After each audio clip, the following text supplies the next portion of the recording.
Hola, ¿qué tal? Mi nombre es Álvaro Leal y os traigo un nuevo vídeo. En este caso traigo una colaboración muy especial porque además la teníamos hablada desde hace bastante tiempo y hemos hasta tardado un poquito en grabarla. Vamos a hablar hoy de películas que son muy conocidas. Hemos traído dos cada uno y las vamos a ir comentando, pero que son películas históricas o que pretenden ser históricas, pero que tienen errores históricos. Y lo peor que pasa siempre con este tipo de cosas es que son películas muy buenas, ¿no? A veces da hasta coraje que tengan esos errores históricos.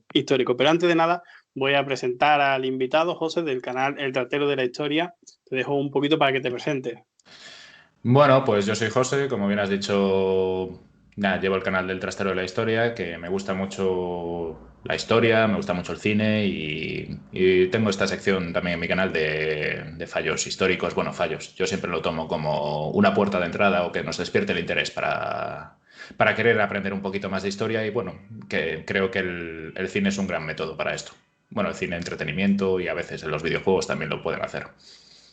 Totalmente. Hace poco Ujú, tuvimos en el canal una conversación con personas que trabajaban la historia desde distintos campos y coincidimos en el que el cine, las novelas, los videojuegos es una gran manera para entrar en la sí. historia.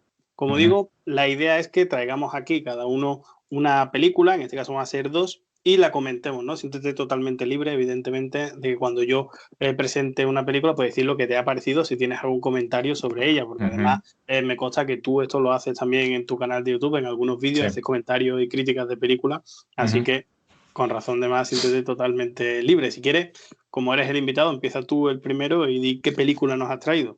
Pues yo, pues bueno, voy a empezar por la película que empecé mi sección, que no es otra que Braveheart o, bueno, en Sudamérica creo que la llamaron Corazón Valiente, si no me falla la memoria. Y bueno, pues no creo que no necesita mucha presentación porque yo creo que la gran mayoría del público la habrá visto. Es una película del año 95, dirigida y protagonizada por el siempre polémico Mel Gibson, que bueno, a veces algunos suscriptores me dicen, no, ¿le tienes asco a Mel Gibson? No, no, no, no le tengo asco, ni mucho menos. A mí, coño, me suele parecer que hace películas entretenidas el hombre. Y, coño, sin él mi sección sería mucho menos. Pero bueno, al grano. Braveheart, pues eso, como los que ya lo habéis visto, un resumen rápido, rápido, rápido. Nos cuenta, pues eso, los hechos que nos cuenta son los de la Primera Guerra de Independencia Escocesa, ya por finales del siglo XIII. Y creo que es concretamente empieza en el año 1296. Luego estamos hablando de una película medieval y concretamente pues nos cuenta la historia de uno de sus héroes, que no es otro que el famoso William Wallace.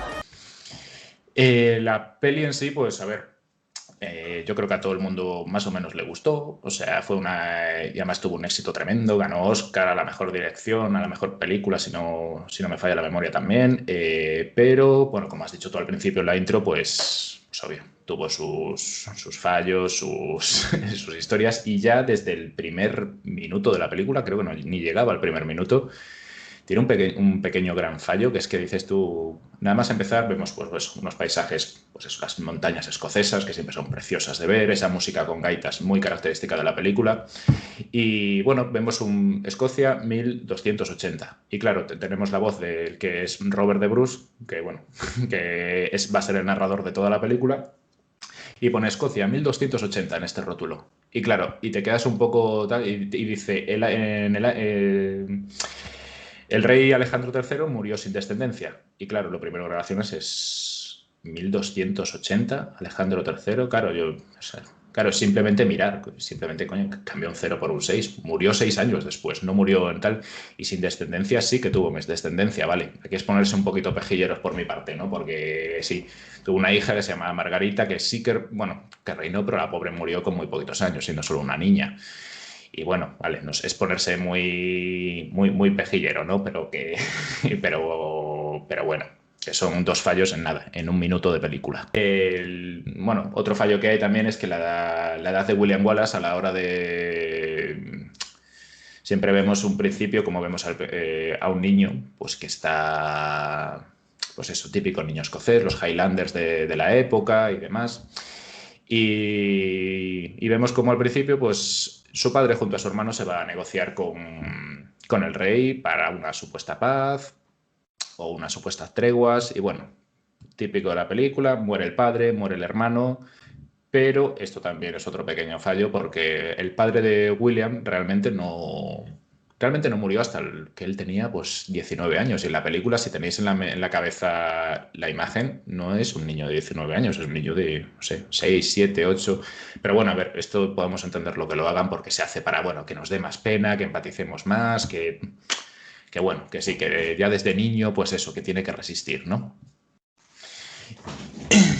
Y bueno, esto causa porque, a ver, uno de los temas, sobre todo el catalizador que hace que William pase de ser un... Bueno, me salto trozos de la película porque si no, no voy a contar la película entera porque eso para eso ya la tenéis, ¿no? William, bueno, se va con su tío, vuelve y uno de los catalizadores que hace de que él quiera ser un pastor responsable, típico de Escocia, como tantos había en esa época, es la supuesta la muerte de su mujer. Que, bueno, cierto, William Wallace estuvo casado, pero no con una chica llamada Munro, como aparece en la película, sino con una chica llamada Marian Braithwaite, o algo así, sí, Marian Braithwaite, que lo tenía por ahí apuntado. Marian Braithwaite, le cambiaron el nombre, oí la justificación y la verdad es que no sé qué te parecerá a ti, a mí me pareció un poco tal. Dice, es que en esa época estaba muy de moda también la película de Robin Hood, de Kevin Costner, por Lady Marian, la de Príncipe de los Ladrones, me parece que era. Y le cambiaron el nombre para, claro, para no asociar, no confundir, y yo, claro, dices tú, bueno, se llamaba Marian también, no pasa nada, puedes poner dos personajes que se llamen igual, ¿no? Ya son dos películas exitosas, sí, sobre todo la de Kevin Costner, que tuvo mucho éxito, y esta todavía más. Su rebeldía no empieza con la muerte de su mujer como nos muestra la película, sino que empieza con la muerte de su padre, o eso dicen las leyendas. De hecho, la mayor parte de las crónicas que tenemos de lo que sabemos hoy en día de William Wallace nos lo dice un poeta escocés que se llama Blind Harry, o bueno, por decir, Harry el Ciego, por llamarlo así.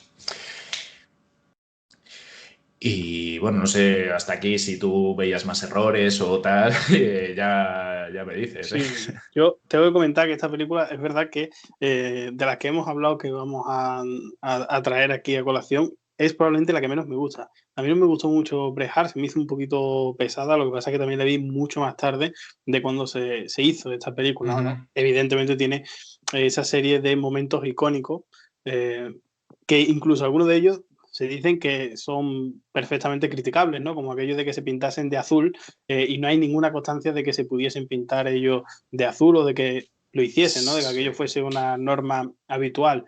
Pero tengo que decir que no es la única película de Mel Gibson que va a estar aquí en esta lista de películas históricas no muy recomendables. Es que Sí. Mel Gibson es un clásico en este. Aquí tiene que entrar siempre. No, lo de la cara pintada de azul que has dicho viene un poco de una tribu de los prerromanos que se llaman los Pictos, que sí que hacían esto.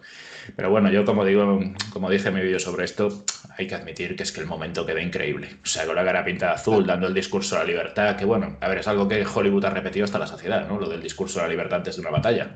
Pero la verdad es que con la cara pintada de azul queda aniquilado. El discurso de la libertad lo vamos a ver luego también en la película que voy a comentar yo, ¿no? Y Sí, es sí. como todo lo contrario lo que se estaba defendiendo en ese momento, pero bueno.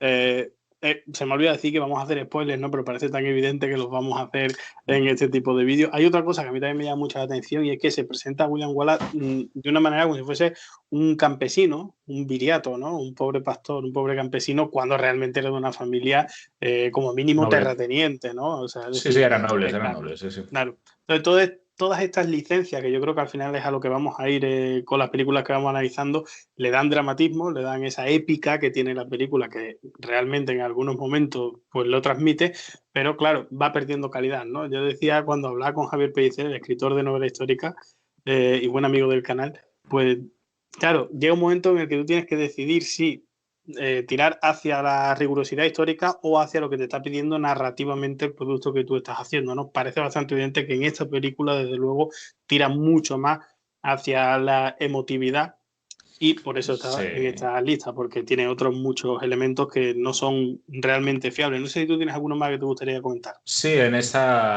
bueno, eso que decías, al hilo de lo que decías de sí, Hollywood siempre va a tirar hacia lo emotivo antes que a lo histórico, siempre. O sea, yo, de hecho, por lo menos la inmensa mayoría de películas que he visto siempre tira hacia eso, siempre.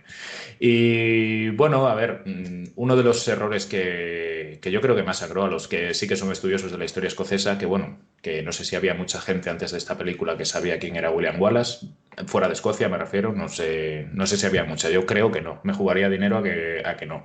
Pero bueno, sí que es cierto que durante la película intuimos que el Braveheart es William Wallace. Pero es que realmente nos vamos a las fuentes y es que a quien se le llamaba Braveheart, el corazón valiente, era Robert de Bruce. Ese personaje que vemos en la peli, que bueno, que durante la peli lo vemos como un cobarde, un traidor, tal, que fue el hijo del rey leproso. Y ese fue el auténtico tal, que murió aquí en España y bueno, en lo que el territorio peninsular de la península ibérica, por ser más exactos, y su corazón se mandó de vuelta para allá, para Escocia. Y de ahí el apelativo de Braveheart. Braveheart es Robert de Bruce, no es William Wallace. Que sí, que queda muy bien y tal, pero no es lo mismo. Luego también, a ver, hay un momento en la famosa primera gran batalla que en teoría están representando la batalla del puente de Stirling. Aquí en esta batalla yo creo que se unieron los que adoran repasar los fallos históricos con los que adoran los fallos cinematográficos. Porque, bueno, no vamos a empezar a hablar de la furgoneta, ni del avión, ni de la. Creo que salía por ahí también una moto, me parece, pero bueno, eso es otra historia. Pues eso, en teoría nos cuentan la batalla del puente de Stirling, que fue una batalla que, bueno, que los escoceses, a ver, tuvieron suerte porque hace falta suerte siempre en estas batallas, ¿no? Y los ingleses cruzaron un puente, este puente se rompió, lo estoy resumiendo mucho, ¿eh? Y los escoceses pues cayeron sobre ellos y ganaron la batalla, pero es que no sé si tú o alguno de los espectadores recuerda ese puente en la batalla, yo por lo menos no, en esa primera batalla, no. Y luego, por terminar, sí que es una cosa que sí que me rechinó, porque esta manía que tiene a veces Hollywood de meter romances forzados, ¿no? Lo siguiente, forzadísimos. Que vale, que William ha perdido a su mujer, pero luego nos meten un romance con la princesa de Gales. Y claro, te vas a las fuentes y es que la princesa de Gales en esos momentos tenía 5 años. Y William ya era un tío mayor, de 30 y pico, claro. Esto, bueno, esto no es así, ¿no? Y bueno, por repasar así alguno más que me rechinase, pues eso. Bueno, Eduardo, como no he tocado mucho el papel del villano, sí que es en este caso Eduardo I, al que le llamaban el Zanquilargo. Que bueno, sí que es cierto que en la película lo ponen como que está muriéndose o que está enfermo a la vez que ejecutan a William, pero a ver, yo entiendo que cinematográficamente queda muy bien, los dos protagonistas que están muriendo a la vez, tal. La realidad es que Eduardo Zanquilargo murió 3 años después. O sea, no, no murió a la vez que William Wallace, aunque hubiera quedado muy bonito y tal como aparece en la peli. Claro, sí, es que al final es lo que estamos diciendo, ¿no? Es basarte más en la potencia narrativa que te puede dar un momento, y además cinematográficamente, plásticamente, luego lo vamos a ver con la película que voy a presentar yo ahora mismo, que basarte más en la historia, ¿no? Yo siempre recuerdo esa escena de Rocky 2 en la que se dan un puñetazo Rocky y Apolo, caen los dos a la vez, ¿no? Bueno, pues eso es básicamente es un poco, estas películas que estamos trayendo son esto, pero llevados a las películas históricas, ¿no? Sí. Voy a presentar, si te parece bien, pasamos ya a la Dale, siguiente. dale. Creo que definitivamente esto va a ser 2 piezas, ¿eh? Sí, Las 2 seguramente, primeras porque películas y sí, luego... yo soy muy pesado cuando hablo de esto, lo siento. No, siempre es más interesante que haya eh, mucha información dentro de los vídeos, porque además creo que estos vídeos se prestan mucho a luego los comentarios de la gente y la gente que no está de acuerdo, que sí está de acuerdo y demás, y creo que eso es Sí, muy sí, sí. interesante. Entonces, paso a la película que yo he querido traer, la primera, y que me duele muchísimo porque es una película que me parece fantástica, que es 300, la que todo el mundo conoce como la película de los espartanos. ¿Eh?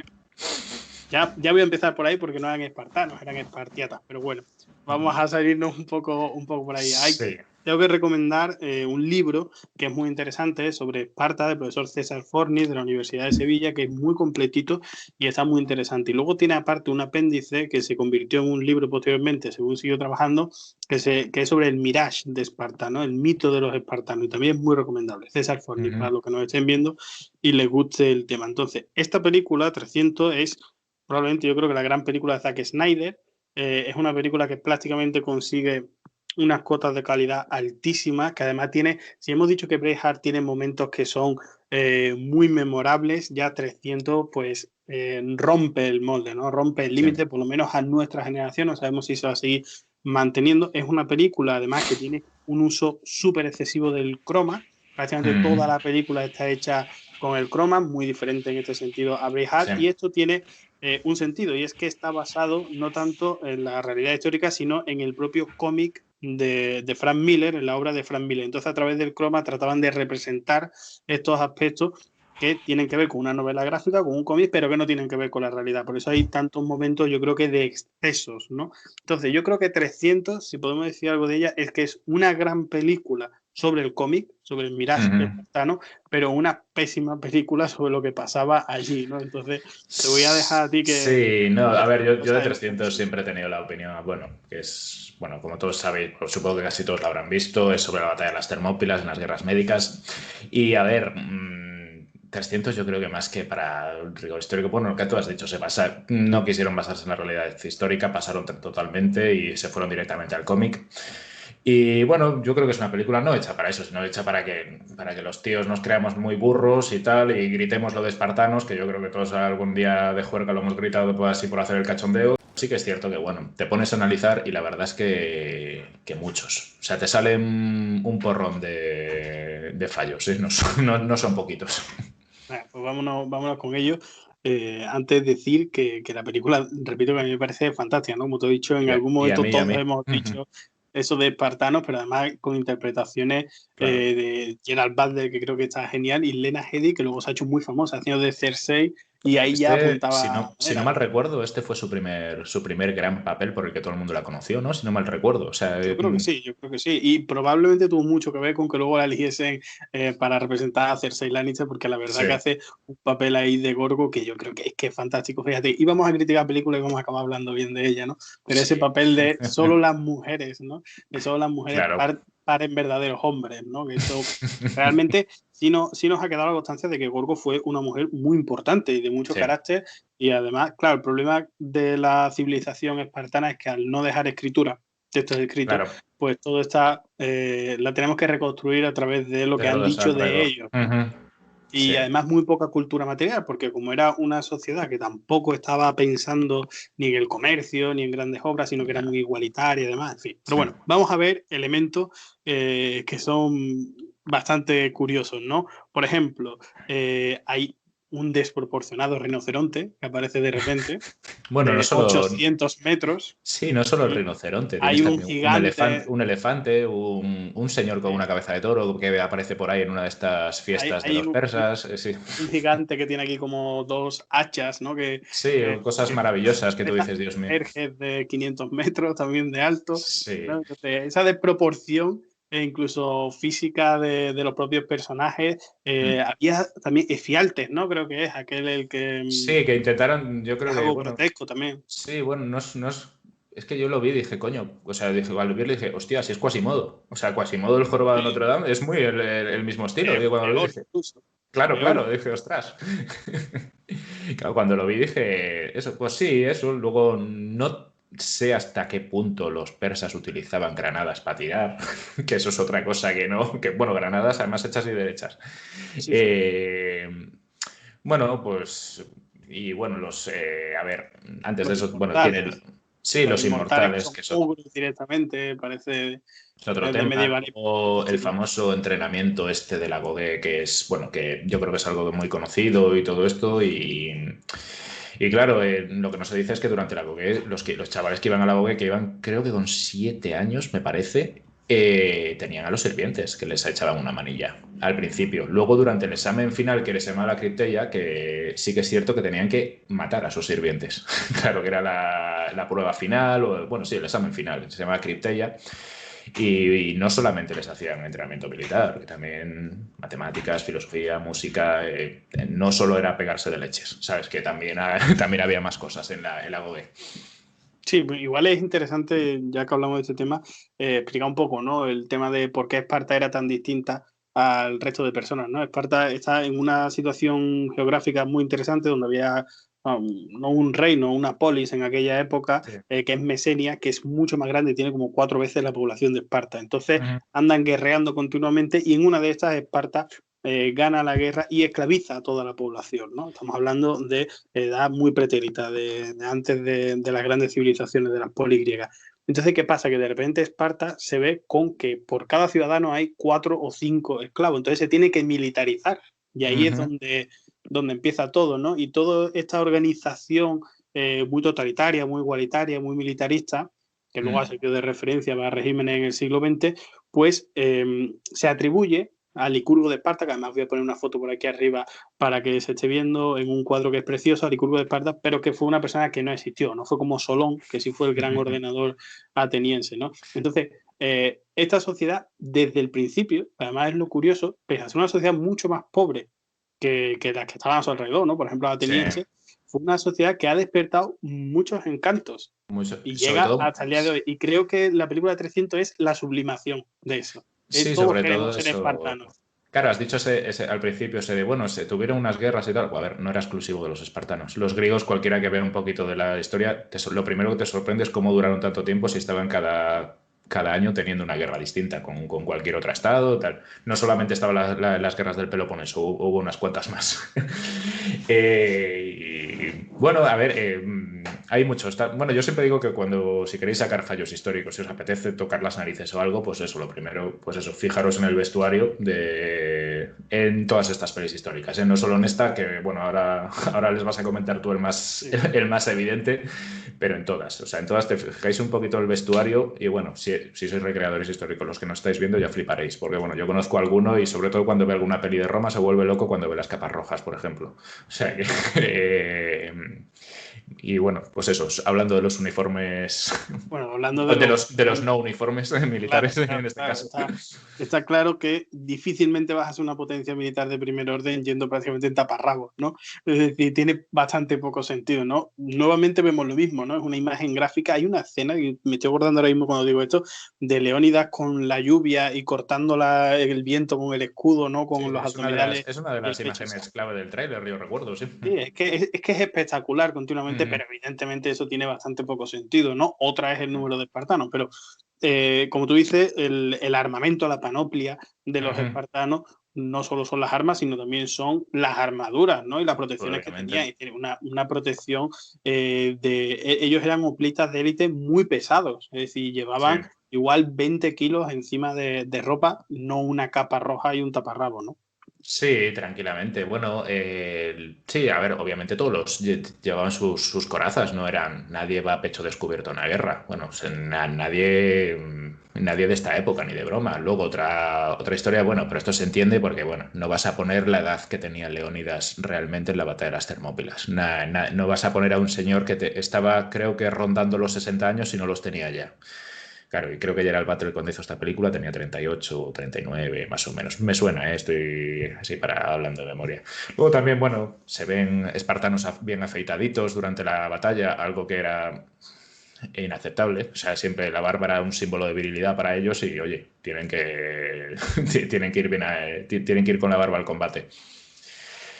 Y bueno, si no era, bueno, un detalle que parece tonto, pero no es tonto, continuamente se refieren a los griegos, a Grecia, a los griegos, a Grecia, a los griegos, a Grecia. Ellos a sí mismos los que le llamaron griegos, los que lo pusieron fueron los romanos, unos cuantos siglos después.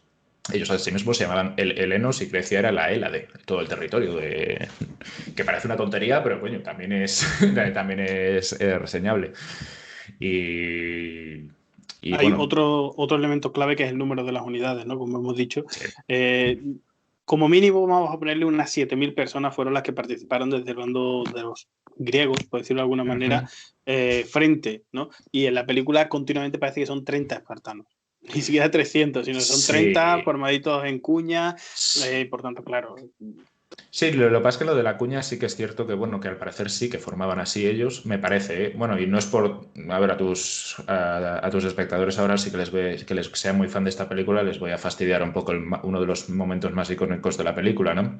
Que realmente no es un fallo, sino es que yo lo calificaría más bien como una adaptación. El famoso "Esta noche cenaremos en el infierno" es realmente una adaptación. Al parecer sí que dijo esa frase, pero no dijo esa frase, dijo "Esta noche cenaremos en el Hades". Claro, infierno viene un poquito después. Igual, claro, no tiene el mismo gancho, no es lo mismo. No. Sí. Pero bueno, yo creo que el número de las tropas es muy importante y también eso tener en cuenta que no fueron los espartanos los que lo pararon, sino que fue toda una serie, toda una coalición pero que evidentemente el papel de los espartanos era muy importante, tan importante que luego, cuando Alejandro Magno emprende la conquista, que ya había proyectado su padre, evidentemente, Filipo de Macedonia, pues cuando Alejandro Magno emprende la conquista, el único pueblo que no acompaña a Alejandro son los espartanos, Esparta. porque dice Esparta no sigue a nadie a la guerra, ¿no? Esparta es la que Exacto. lidera. Es decir, que Sí, sí es verdad que estaban considerados como la gran fuerza militar, lo eran, y además tenían mucho prestigio y participaron de forma muy importante en esa batalla, pero no única, no exclusiva. y bueno, por decir dos cositas más, los persas no tenían esas flechas con... Creo que es un escorpión la punta de flecha de los persas, Sí, al final, me parece.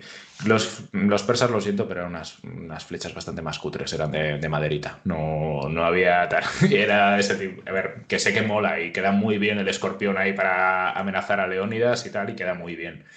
Luego otra cosa que yo dije cuando vi la peli, oye, aquí hubo más batallas, no solamente... Y claro, yo creo que por eso luego, yo siempre había visto que el gran héroe de estas guerras había sido Temístocles, que por eso yo creo que luego hicieron la secuela, bueno, igual fue una de las razones, a ver, la razón fundamental fue la pasta, como siempre pasa en estos casos, pero para reivindicar un poco la figura de Temístocles, que sí que fue como uno de los que salió en la secuela de luego de, hablando de Salamina, Maratón y más batallas que faltaban, que también eran muy espectaculares y bueno, Maratón pues sigue siendo muy icónica. Y sí, bueno, porque otro, además la Termópila fue una derrota militar, es claro, decir, claro. muy heroica, pero fue una derrota. Sí, bueno, otro detalle es que yo me acuerdo es que, claro, a Jerjes se le ve continuamente despreciando a los griegos o como tomándolos como menospreciándolos o como son. Yo no sé hasta qué punto unos tíos que se han cargado a tu padre, o sea, que han derrotado a tu padre unos años atrás en Maratón, no sé, en cuanto no creo que Jerjes fuera un rey tan idiota, ¿sabes? Como para despreciar a este tipo de adversarios. Ese es otro también. Y bueno, también eso, bueno, las típicas cosas de no hay constancia de que ni de que Jerjes ni de que y Leónidas se encontraran directamente. Pero bueno, a ver, eso nos ha dado muchos memes en internet hoy en día, ¿no?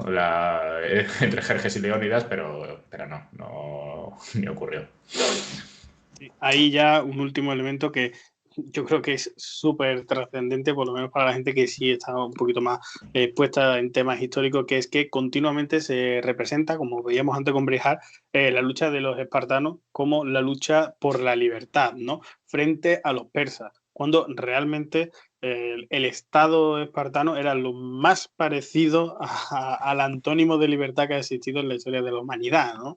Quizás Sí, en dura competencia con los aztecas, ¿no? Pero vamos, por ahí, es decir, los espartanos, si luchaban por algo, jamás eran por la libertad y mucho menos por todos los griegos, ¿no? Por la gran nación griega, un concepto que para nada no. existía en aquella época. Y frente a eso se presenta un Jerjes, además también bastante extraño, muy alto, con una voz así casi divina, que parece totalmente autoritario, autócrata, que queda muy bien en la película, ¿no? Estos Sí, es chicos, el antagonista, al fin y al cabo. claro, estos chicos peleando por la libertad, además traicionados por su propio pueblo, que además van a morir heroicamente sabiendo que van a morir frente a aquel autócrata que parece un malo de videojuegos más que lo que realmente era Jerjes, ¿no? Y el imperio Sí, persa era bastante más abierto, más sí, tolerante, mucho más comercial que lo que era Esparta, vamos, que Esparta era sí, un desde cuartel luego. militar y poco más. Sí, pero y bueno, a ver, Atenas tampoco era mucho. A ver, tenían una cultura muy parecida o sea, en algunos sentidos, pero sí que no eran. Que sí, al hilo de lo que tú dices, que sí, que es persa en ese sentido estaba bastante más avanzado que muchas ciudades-estado griegas. Pero claro, eso lo decía un buen amigo mío, que es el escritor León Arsenal, que decía en un discurso, no sé cuándo en Esparta hablan sobre la libertad, no sé de qué libertad hablan. Pero claro. Y cada vez es lo mismo, no sé, libertad, bueno, aparte que el concepto, bueno, nos podemos aquí enredar a decir el concepto filosófico de libertad no existe hasta dentro de mucho después, no sé qué, bla, bla, la única libertad era si estabas en la cárcel o no, bla, bla, bla, pero bueno, oye, que sí, que es por quedar y bueno, la libertad siempre vende en el cine y esta no es una excepción. No, no, y además este ha sido el ejemplo claro con las dos primeras películas que no nos habíamos puesto de acuerdo para llevarlo por ahí, pero nos ha salido Claro, claro, así. Así claro. que si te parece bien, lo vamos a dejar aquí. Voy a Sí, dejar sí. evidentemente a la gente para que pueda ir a tu canal a ver tus vídeos y quedamos para una segunda tanda en la que comentemos otras dos películas históricas que creemos que tienen fallos, ¿no? Perfecto. Pues muchas gracias por estar en el canal, muchas gracias a La- todos por haber visto este vídeo y nos vemos muy pronto en el siguiente vídeo. Gracias a ti.